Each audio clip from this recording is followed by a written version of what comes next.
Hi welcome to village Siri cooking. ఈ ఛానల్ని ఆదరించిన ప్రతి ఒక్కరికి మా హృదయపూర్వక నమస్కారములు. ఇవాళ చాలా అంటే చాలా మంచి రెసిపీతో మీ ముందుకు వచ్చానండి. చాలా బాగుంది. ఒక్కసారి ఈ విధంగా ఈ మసాలాని చేసి చూడండి. టేస్ట్ మాత్రం చాలా అంటే చాలా బాగుందండి. ఇది దేంతో చేశానంటే బఠానీ, ఆలు ఇవన్నిటితో కలిపి ఈ మసాలా తయారు చేశాను. అంటే బయట పానీపూరి బండ్ల దగ్గర దొరికే అలాంటి చాట్ అండి ఇది మాత్రం టేస్ట్ సూపర్ అండి. ఎలా చేశానో ఒకసారి మనం చూద్దామా. దీన్ని మనం చేసేటప్పుడు ముందుగా బంగాళదుంపలు మంచి ఫ్రెష్ అనేది తీసుకునేసి వాటిని శుభ్రంగా కడిగి ఆ తర్వాత ఈ మీద ఉన్న తోలుని ఈ టైప్లోని గీకేసేయాలి. ఓకేనా. ఈ తోలు మొత్తం తీసేసిన తర్వాత ఇప్పుడు మనం ఏం చేయాలంటే మనం చిన్న చిన్న ముక్కల సైజులో వాటిని కట్ చేసుకోవాలండి. అంటే మనకి మరీ గుజ్జులాగా కావాలి అనుకున్నప్పుడు ఏంటంటే మరీ చిన్నగా కట్ చేసుకోవాలి. లేదు కొంచెం దబ్బలుగా తినాలి అనుకున్న వాళ్ళు ఏంటంటే కొంచెం పెద్దగా కట్ చేసుకోవచ్చు. ఓకేనా. మనం ఏంటంటే ఆ టైప్లో మనకు నచ్చిన విధంగా కట్ చేసుకోవాలి. నేనైతే కొంచెం దబ్బలుగా ఉంటే బాగుండు అని అనిపించి ఈ విధంగా కట్ చేశాను. ఓకేనా. మీకు నచ్చిన టైప్లో కట్ చేసుకోవచ్చు, కానీ ఏ విధంగా కట్ చేసినా దాని టేస్ట్ మాత్రం మారదండి. ఓకేనా. మనకి గుజ్జులాగా కావాలంటే చిన్నగా లేదంటే పెద్దగా ఇలా కట్ చేసిన వాటిని తీసి ఒక ప్లేట్లో అయితే వేసేసుకొని ఇప్పుడు మనం వీటిని కాసేపు అలా పక్కన ఉంచుకోవాలి. చూడండి ఈ టైప్లో నేను కట్ చేశాను.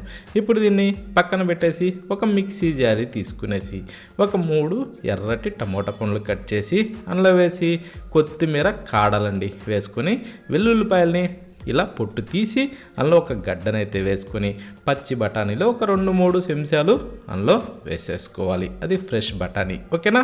నానబెట్టినవి కాకుండా. ఇప్పుడు దాన్ని ఇలా మెత్తగా గ్రైండ్ చేసి ఈ టైప్లో పేస్ట్ వచ్చాక దీన్ని పక్కన పెట్టి స్టవ్ మీద ఒక ప్యాన్ అయితే ప్యాన్ పెట్టిన తర్వాత దాంట్లో అయితే ఒక 2 టేబుల్ స్పూన్లు ఆయిల్ వేసుకునేసి కొంచెం వేడెక్కనిచ్చి ఇప్పుడు మనం కట్ చేసి రెడీ చేసి పెట్టుకున్న ఈ బంగాళదుంపల్ని అందులో వేసేసుకోవాలి. వేసిన తర్వాత ఇవి బాగా అంటే మంట మీడియంలో ఉంచుకునేసి ఇవి బాగా ఫ్రై చేసుకోవాలండి. ఓకేనా. ఇవి కొంచెం సన్న మంట మీద అయితే లోపల వరకు ముక్క బాగా ఉడికి సూపర్గా ఫ్రై అవుతాయి. చూడండి ఈ టైప్లో మనకి ఫ్రై అవ్వాలి. ఓకేనా. ఈ విధంగా మంచి ఎర్రగా ఫ్రై అయిన తర్వాత ఇప్పుడు మనం ఏం చేద్దామంటే స్టవ్ ఆఫ్ చేసేసి ఈ ఫ్యాన్ అయితే పక్కన పెట్టేసుకునేసి స్టవ్ మీద మరొక ఫ్యాన్ పెట్టుకొని ఇప్పుడు మనం దాంట్లో మరొక 2 గంటలు ఆయిల్ వేసుకొని దాన్ని కూడా కాస్త వేడెక్కనిచ్చి ఒక టేబుల్ స్పూన్ అయితే జీలకర్ర వేసుకోవాలి. ఆ తర్వాత చెక్క, ఒక 2-3 లవంగ పొలాలు వేసుకొని 2 యాలకులు కూడా వేసేద్దాం.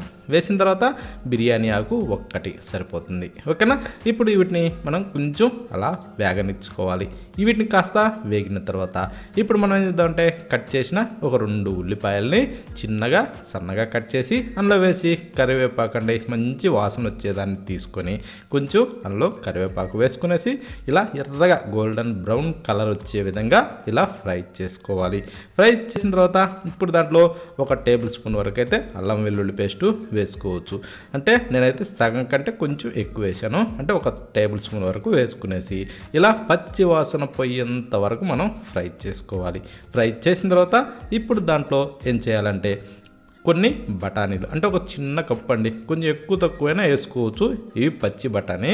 ఓకేనా. ఇవి ఫ్రెష్ అయినాయి, నానబెట్టినవి కావు. ఓకేనా. ఇలా ఫ్రెష్ బఠానీ దాంట్లో వేసుకునేసి వీటిని కూడా కాస్త వేగనిచ్చుకోవాలి. ఇలా వేగిన దాంట్లో ఇప్పుడు మనం ఏం చేద్దామంటే ఇందాక గ్రైండ్ చేసాం కదండి టమోటా, కొత్తిమీర ఇవన్నీ గ్రైండ్ చేసిన వాటిని ఇప్పుడు దీంట్లో వేసేసుకొని కొంచెం అలా కలుపుకొని ఏదైతే మిక్సీ జారీ ఉన్నదో దాంట్లో కొద్దిగా నీళ్లు పోసి అలా కుప్పిలిచ్చి వేసేసుకొని కాస్త అలా మిక్స్ చేసుకుంటూ దీన్ని సన్న మంట మీద బాగా తుక అంటూ ఉడకనిచ్చుకోవాలి.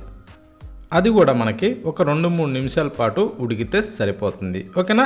ఈ టైప్లో ఒక 2-3 నిమిషాల పాటు ఉడికించుకున్న తర్వాత ఇలా నీరు మొత్తం పీల్ చేస్తుంది. ఈ విధంగా మనకి ఆరిపోయిన విధంగా ఇలా ఆయిల్ తేలాలండి. నీరు మొత్తం పీల్ చేసుకునేసి ఇలా ఆయిల్ తేలిన తర్వాత చిటికెడు పసుపు వేసి ఆ తర్వాత ఒక 2 టేబుల్ స్పూన్లు అయితే కారం వేసుకోవాలి. కారం వేసిన తర్వాత ఇప్పుడు మనం చేద్దామంటే దీంట్లో ఒక టేబుల్ స్పూన్ సాల్ట్ వేసి మరొక టేబుల్ స్పూన్ అయితే ధనియాల పొడి వేసుకుందాం. వేసిన తర్వాత ఇప్పుడు మనం అర టేబుల్ స్పూన్ వచ్చేసి గరం మసాలా వేసుకునేసి ఇప్పుడు దీన్ని ఇలా కలుపుతూనే బాగా వేగనిచ్చుకోవాలి. అంటే ఉండలు లేకుండా ఇలా బాగా కలుపుతూనే దీన్ని మంచి కలర్ వచ్చేంత వరకు ఇలా వేగనిచ్చుకోవాలి. ఇలా వేగితే ఇందులో ఉన్న నీరు పూర్తిగా లాగేసి ఇలా ఆయిల్ తేలుతుంది. ఈ టైపు వచ్చేంత వరకు అయితే మనం దీన్ని బాగా ఫ్రై చేసుకునేసి ఇప్పుడు దీంట్లో ఒక గ్లాసు నీళ్లు పోసుకుందాం. అంటే మనకి గ్రేవీ ఎంత అవసరమో దాన్ని బట్టి నీళ్లు పోసుకోవాలి.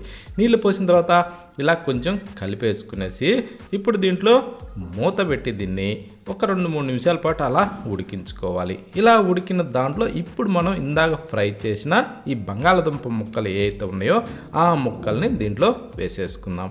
వేసిన తర్వాత ఇప్పుడు మనం ఏం చేద్దామంటే దీంట్లో కాస్త అలా మిక్స్ చేసుకునేసి రుచి సరిపడా సాల్ట్ వేసుకోవాలి. సాల్ట్ వేసిన తర్వాత ఇప్పుడు కాస్త అలా కలిపేసుకొని ఇప్పుడు మూత పెట్టి దాదాపు ఒక 4-6 నిమిషాల సేపు అయితే దీన్ని ఉడికించుకోవాలి. ఓకేనా, ఈ కొంచెం టైంలోనే ఇది సరిపోతుందండి. ఇప్పుడు మూత తీసిన తర్వాత అలా కాస్త తిప్పేసుకునేసి ఇప్పుడు మీదకించి కొత్తిమీర చల్లేసుకోవాలి.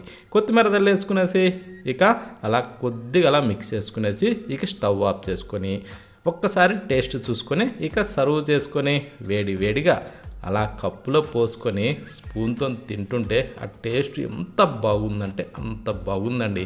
ఇంకా ఇలా దబ్బలుగా మాకు నచ్చదు, కొంచెం గుజ్జులాగా ఉండాలి అనుకున్న వాళ్ళు ఇందాక మనం 4-6 నిమిషాల సేపు ఉడికించుకున్నాం కదా, కొత్తిమీర వేయకముందు అప్పుడు మనం వీటిని కొంచెం నలుపుకోవాలి. ఒక ముద్దగం లాంటి దాంతో అలాంటి దాన్ని సహాయం తీసుకునేసి ఇలా నలుపుకునేసి ఇంకా గుజ్జులాగా మారుతుందండి. ఆ టైప్ వచ్చినప్పుడు తిని చూడండి, ఇంకా టేస్ట్ అద్భుతంగా ఉంటుందండి. ఓకేనా, ఈ టైప్లో ఖచ్చితంగా ట్రై చేసి చూడండి, టేస్ట్ మాత్రం సూపర్.